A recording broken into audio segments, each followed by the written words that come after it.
नमस्कार दोस्तों। बात करते हैं इंडिया का सेकंड लार्जेस्ट बैंकिंग सेक्टर जिसका नाम है आईसीआईसीआई बैंक लिमिटेड। तो ये एक इंडियन प्राइवेट बैंक है। ये इसका जो हेडक्वार्टर वो मुंबई में बेस्ड है एंड ये अपने सारी तरह कस्टमर को सारी तरह का investment banking, non life insurance, venture capital, asset management में ये काम कर रहा है।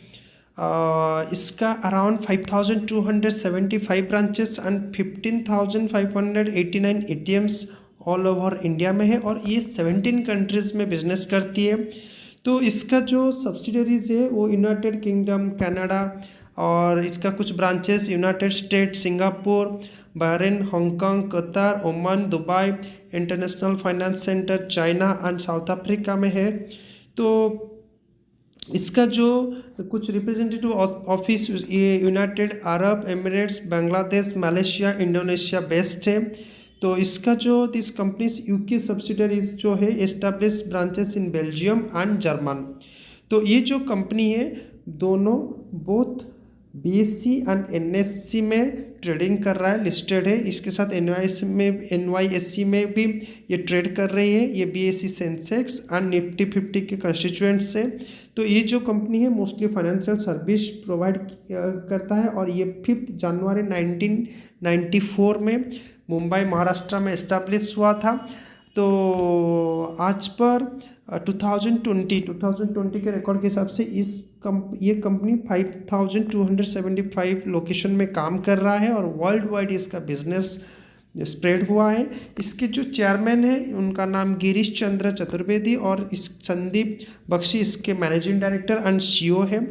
ये जो कंपनी है mostly banking, commodities, credit card, equities, trading, insurance, investment management, mortgage loan, mutual funds, private equity, risk management, wealth management, asset management में काम करती है। 2022 के रिकॉर्ड के हिसाब से इसका जो रेवेन्यू हुआ वो 1,57,536 करोड़ का। इसका नेट इनकम 25,783 करोड़ का। इसका जो टोटल एसेट वो 17,52,637 करोड़ का और इसका टोटल इक्विटी आपका 1,80,662 करोड़ का है। तो 2020 के रिकॉर्ड के हिसाब से इसमें अराउंड 97,354 एम्प्लॉयज़ काम कर रहे हैं। इसका जो सब्सिडरीज वो ICICI prudential, ICICI Lombard, ICICI securities and ICICI direct है। तो चलिए इसका हम लोग थोड़ा फाइनेंशियल भी देख लेते हैं, ये जो कंपनी का फाइनेंशियल एक बार।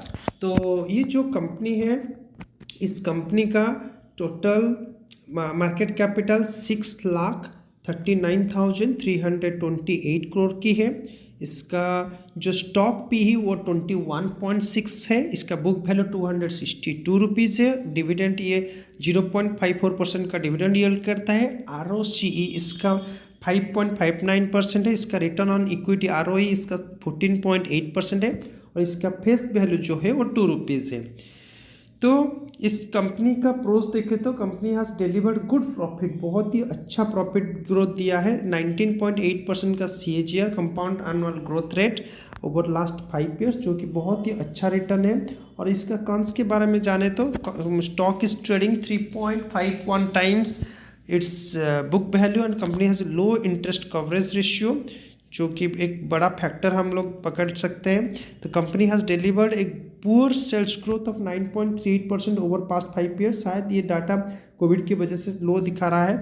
And company has a low return on equity of 12.4% over last 3 years. ये 3 ईयर्स में भी कोविड की वजह से, कोविड के ड्यूरेशन की वजह से शायद इसका लो रिटर्न दिखा रहा है, एवरेज कम हो गया है। Contingent liabilities of 46,27,574 crore and company might be capitalising the interest cost, capitalise शायद कर रहा है। और earning include on other income of 63,484 crore का। तो इसका जो peer comparison obviously HDFC bank, Kotak Mahindra bank, Axis bank, IndusInd bank, IDBI bank and yes bank के साथ है। तो चलिए एक नज़र हम लोग इसका प्रॉफिट एंड लॉस में भी देख लेते हैं, ये नेट प्रॉफिट कितना क्या है। तो ये जो कंपनी है आप यहाँ पे 2020 से हम लोग देखें तो इसका 2020 में नेट प्रॉफिट 11,225 करोड़ का था। 2021 में 20 करोड़ 364 करोड़ का था और 2022 में इसका नेट प्रॉफिट 26,538 करोड़ का है। तो आप देख सकते हैं यहाँ पर इसका जो प्रॉफिट वो कंटिन्यूसली ग्रो कर रहा है। आप यहाँ पर देख सकते हैं ये जो प्रॉफिट है हमारा कंटिन्यूसली ग्रोथ कर रहा है, जो कि बहुत ही अच्छा सिंबल है कि हम इस कंपनी में अपना इन्वेस्टमेंट कुछ डाल सकते हैं। तो चलिए इसका जो स्टॉक CAGR देख लेते हैं। 10 ईयर्स का CAGR ये 17% आपको यहाँ पर शो कर रहा है। आप देख सकते हैं यहाँ 17% शो कर रहा है जो CAGR। तो चलिए एक बार कैलकुलेट कर लेते हैं। अगर किसी ने इस कंपनी में 10 साल पहले 1 लाख रुपया लगाया होगा तो देख लेते हैं एक बार हम लोग डाल के। ये हमारा रिवर्स CAGR कैलकुलेटर है। तो यहाँ पे हम लोग अमाउंट 1 लाख डाल देते हैं। ये डाल दिया मैंने 1 लाख। CAGR 17% का CAGR और टाइम पीरियड हम लोग 10 ईयर्स डाल देते हैं। तो देखते हैं कितना ये शो करता है। आप यहाँ देख सकते हैं ये आ गया हमारा जो अमाउंट ये शो कर रहा है वो 4,80,682, मतलब अराउंड 4 टाइम्स इंक्रीज हुआ है उसका। 4 to 5 टाइम्स मतलब 5 गुना इंक्रीज हुआ है। 1 लाख अराउंड लगभग 5 लाख के करीब हो जा रहा है। तो कि बहुत ही अच्छा रिटर्न है आपके 10 साल में। तो चलिए और एक बार इसका फाइनेंशियल की तरफ बढ़ते हैं। तो इसका बैलेंस शीट देखें तो इसका एसेट के ऊपर एक नज़र डालते हैं। इसका जो एसेट है ये 13,77,000 आप यहाँ देख सकते हैं। 13,77,292 करोड़ आपका 2020 में था और 2021 में 15,73,812 करोड़ हो गया और 2022 में 17,52,637 करोड़ का हुआ है। तो आप देख सकते हैं यहाँ पे ओवरऑल ये जो अमाउंट है ये इंक्रीज ही कर रहा है, जो कि बहुत ही अच्छा सिंबल है। इसका एसेट में भी इंक्रीज बढ़ोतरी हो रही है। तो चलिए इसका एक बार शेयर होल्डिंग पैटर्न भी देख लेते हैं। इसका आप देख सकते हैं जो ये जो बैंक है इसका FIS के पास 44% का शेयर होल्डिंग है। DIS के पास भी 44.55% का शेयर होल्डिंग है, जो कि बहुत ही अच्छा सिंबल है क्योंकि फॉरेन इन्वेस्टर को इस बैंक के ऊपर पूरा भरोसा है, इसलिए इतने बड़े क्वांटिटी का शेयर होल्ड करके बैठे हैं।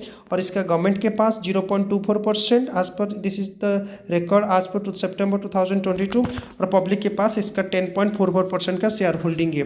तो आप इसमें से देख सकते हैं कि क्योंकि FIS DS के पास इतना बड़ा अमाउंट का शेयर इस कंपनी का है, तो हम लोग इस कंपनी के ऊपर, इस बैंक के ऊपर ट्रस्ट कर सकते हैं। और वैसे ही इंडिया का सेकेंड लार्जेस्ट बैंक है।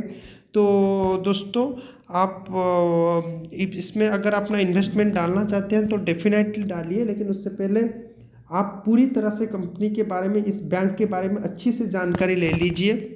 तो चलिए इसके चार्ट की तरफ एक बार देखते हैं। तो मैं यहाँ पर 1 ईयर का जो रिटर्न वो 17 पॉइंट आप देख सकते हैं। यहाँ पर 1 ईयर का रिटर्न ये 17.58% का दिखा रहा है। और आप देख सकते हैं बहुत ही अच्छा रिटर्न 17% का रिटर्न दिया है। 5 साल में बहुत ही अच्छा 188%, मतलब लगभग 200% का रिटर्न प्रोवाइड किया है। आप देखिए कोई भी अगर इसको लॉन्ग टर्म में डाल के चल रहा है तो आप ये देख सकते हैं अराउंड 2017 में इस कंपनी का शेयर प्राइस नवंबर में देखा जाए तो 318 के आसपास थी, और कितना बहुत ही शार्प इंक्रीमेंट ये दिखा है। हाँ, यहाँ पे 2020 से लेकर यहाँ पर शायद ये कोविड की वजह से हुआ है, तो यहाँ पे जो डाउनफॉल दिया है, लेकिन फिर से ये अपना ट्रैक पकड़ लिया और एकदम से बहुत ही अच्छा कंसिस्टेंट इंक्रीमेंट के साथ अपना शेयर प्राइस को बढ़ाने लगा। तो आप देख सकते हैं कि यहाँ पर ये जो 917 में पहुँच गया है, मतलब आप देख सकते हैं 200 टाइम्स, सिर्फ 5 साल में 200 टाइम्स का इंक्रीमेंट ये दिखा रहा है। मतलब कितना बढ़िया अपना इन्वेस्टर को रिटर्न बना के ये कंपनी दिया है, ये बैंक दिया है। तो दोस्तों आप चाहें तो इसमें अपना कुछ शेयर अपने पोर्टफोलियो में इस कंपनी का भी ऐड कर सकते हैं। मेरे हिसाब से फंडामेंटली स्ट्रॉन्ग कंपनी है, बहुत ही अच्छा मिड कैप कंपनी है, आप इसमें इन्वेस्टमेंट डाल सकते हैं। डेफिनेटली हमारा डिफरेंट सेक्टर में हमारा कुछ ना कुछ अलग अलग सेक्टर में अपना इन्वेस्टमेंट रहना चाहिए। और दोस्तों अगर आप इसमें अपना इन्वेस्टमेंट बनाना चाहते हैं तो डेफिनेटली एक बार आप पूरी तरह से कंपनी के बारे में और जानकारी ले लीजिए, इसका फाइनेंशियल रिपोर्ट को और बारीकी से आप एनालाइज कीजिए। उसके बाद आपके हिसाब से कंपनी अच्छा लगे तो आप इन्वेस्टमेंट कीजिए। तो दोस्तों आप अगर शेयर मार्केट में नए हैं और इन्वेस्टमेंट चालू करना चाहते हैं तो मैं डीमैट एंड ट्रेडिंग अकाउंट का लिंक डिस्क्रिप्शन में दे रहा हूं, आप वहां से क्लिक करके अपना डीमैट एंड ट्रेडिंग अकाउंट चालू कर सकते हैं और अपना इन्वेस्टमेंट शुरू करते हैं। तो दोस्तों आज के लिए इतना ही, मिलते हैं अगले वीडियो में। धन्यवाद।